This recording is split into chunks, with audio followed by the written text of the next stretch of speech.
In the previous lectures, we've talked about where wines originate from, some of the origins of the names of the grape varietals. We talked about some of the climate that affects the grapes, including fog. We've talked about where they grow. Most grapes grow near water, rivers, and valleys. We talked about which varietals grow better in which places. We talked about the appellations and sub-appellations, or AVAs, sub-AVAs. We talked about the high-end wines that come from certain areas. We talked about other wines that come from other areas and other sub-appellations. We talked about how you can have a blend of grapes into a wine. We talked about where different grapes grow better in different circumstances, i.e. the soil, the weather, this influence of the sun. We talked about how you can take varietals and grow them on the other side of the world, and even though they're the same grapes, they taste a little bit different, but they all kind of fall within this Mediterranean climate. Some areas are hotter than others, and some grapes do better because they have thicker skin than other grapes.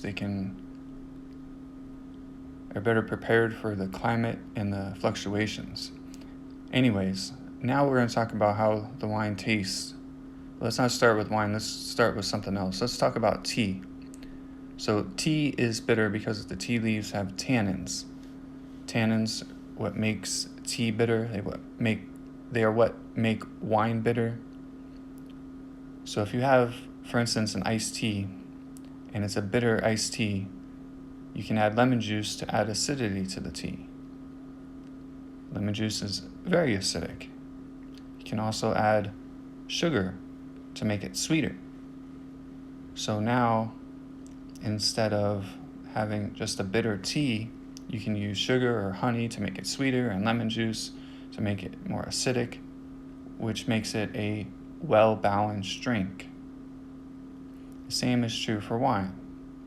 So as you can see, some grape varietals are drier than others, some are more acidic than others, some have different features like boldness, etc., etc. There are also other factors that play into the acidity of wines, and of course the climate, viticulture processes. But for the most part, when winemakers blend a wine, they take the different grape varietals because the different grape varietals add different characteristics to the wine. So it creates a well-rounded wine or a well-balanced wine. Here are some of the Bordeaux varietals: Cabernet Sauvignon, Cabernet Franc, Malbec, Merlot, Petit Verdot, and how they usually influence the blend of the wine. Like I mentioned before, there's all sorts of factors that can make a wine a little bit more acidic or a little less acidic, but for the most part, these are the characteristics of the different grape varietals. So Papillon is a Bordeaux blend using all 5 of the Bordeaux varietals, but it's made in California. Insignia uses all 5 Bordeaux varietals, but it's made in Napa Valley, California. The Justin Isosceles takes 3 of the Bordeaux varietals, and it's made in Paso Robles, California. And as we talked about different weather and different climate, etc., etc., we have the Verite, which is a winery in Sonoma County, and these are 3 of the wines they make. One is mostly a Merlot, but still a Bordeaux blend. Another is the La Jolla by Pierre Celan, which is more of a Cabernet, but it's still a blend. It uses 4 of the varietals. And then the Le Désir uses 3 varietals, and it's mostly Cabernet Franc. So again, 3 Bordeaux blended wines from California. A Double Diamond is 100% Cabernet. They take the Cabernet from 2 different places inside of Oakville, so it's a very specific place where they get this Cabernet from. Another well-known Cabernet that's 100% Cabernet Sauvignon is the Caymus. And in addition to the Caymus, there's also the Caymus Special Selection.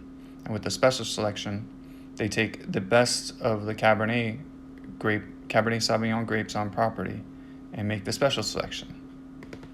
So it's going to be a little bit more expensive, of course, because they take the best of the best. Now, if you were to take, let's say, a varietal from Bordeaux and grow it on a different part of the world, you get something like this Felino. So this is a Malbec, a Bordeaux varietal, but it's grown in Argentina, which again falls in the Mediterranean climate influence. Now, if you were to take several varietals from France and grow them in California, you can make a wine like the Language of Yes. So you have a number of Rhone varietals making a Rhone blend, but in California. We talked about Chianti and about how Chianti is mostly Sangiovese. 70% by law or more has to be a Chianti. So what if you were to take French varietals and grow them in Tuscany just outside of Chianti? What would you have? You would have what we call a Super Tuscan. So you're taking non-indigenous grape varietals and you're growing them in Italy, more specifically in Tuscany. So this would be a Super Tuscan.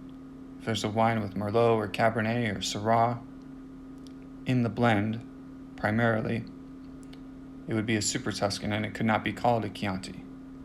And it could not fall under the DOC or DOCG designations, aka wine laws of the area.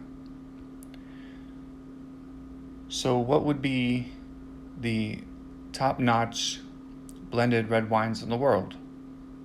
Well, that would be the 5 first growths of Bordeaux, and there's a picture of them.